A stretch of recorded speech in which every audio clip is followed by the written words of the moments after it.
I want to ask you, like you did great things here. You transformed those properties. You really understood what are the requirements of the customers here and how I can make them feel what they actually want to feel.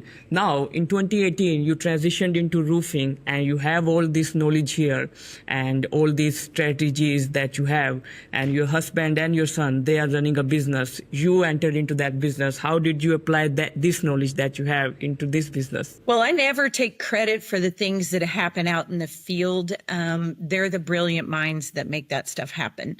One of my sons is the head of our sales division, and he's, the best I've ever seen at his young age. He's, a young 26-year-old, has been selling roofing since he was 18 years old.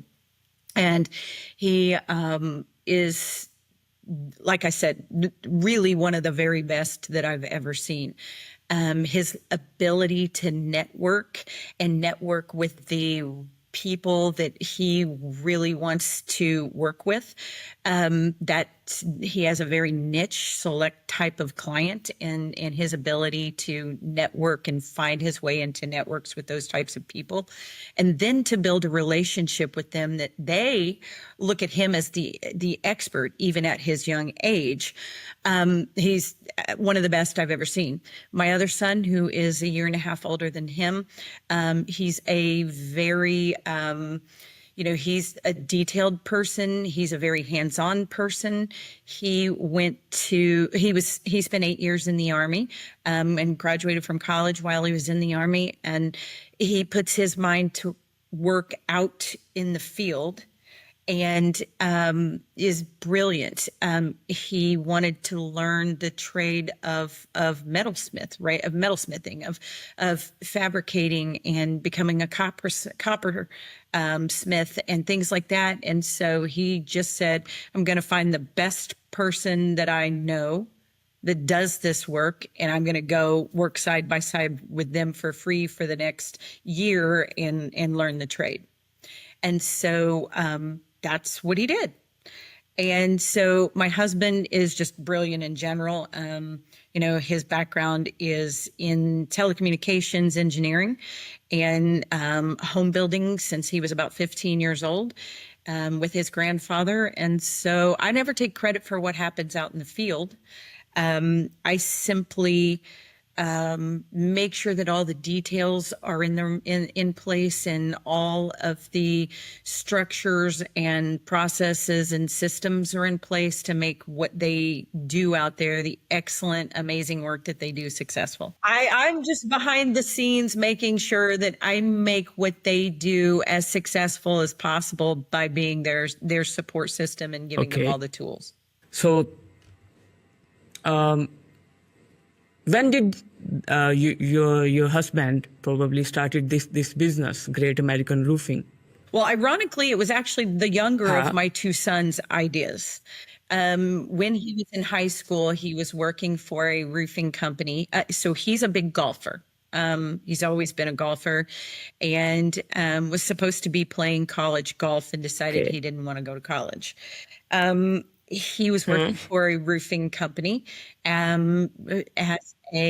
started out as an intern. And that was his way of having a reason to get out of school early every day, because he only had 2 classes, and his senior year just didn't want to sit in school all day and take a bunch of extra classes that he didn't need. He would rather spend that time at the golf course.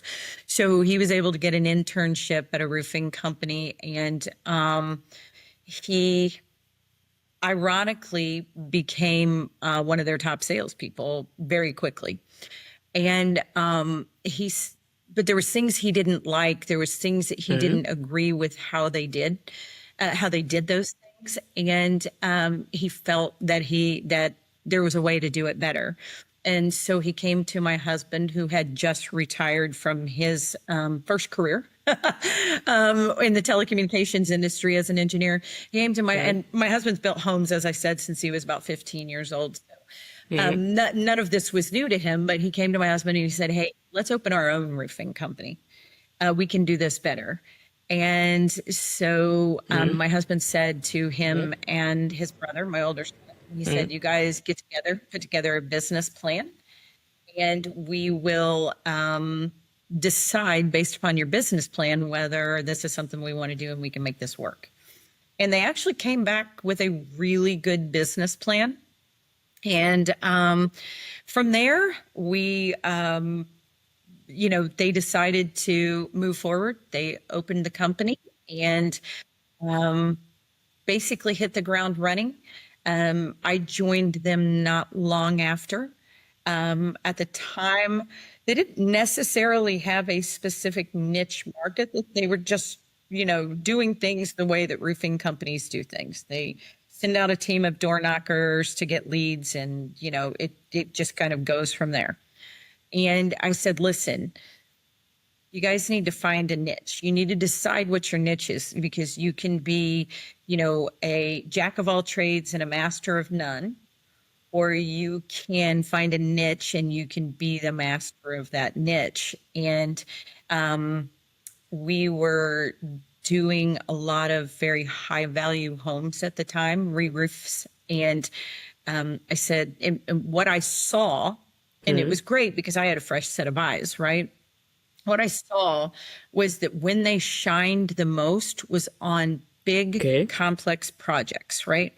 That was where they just, they were really good. Like everything about it it was really good, that everything would easily fall into place. The way I saw them pre-plan, the way I saw them put together, their safety plans, just all of it, I could tell that was their thing. And I said, you guys this needs to be your niche. And everybody kind of looked at me at first like I had two heads and said, there's no way we're ever going to be able to make it just doing this kind of work. And I'm like, yes, you will. You have to build the brand that supports that. You have to build a reputation that supports that. You have to build a portfolio that supports that. You will be looked at as the expert if you focus on building your brand that supports that. And so that was the direction that we moved, and we've really never looked back. There's a lot of roofing companies out there competing for volume. I'm a huge believer that volume is vanity, but profit is sanity. I would rather do 150 highly profitable jobs every year than to be one of the ones competing for 5,000 jobs a year that, are barely profitable.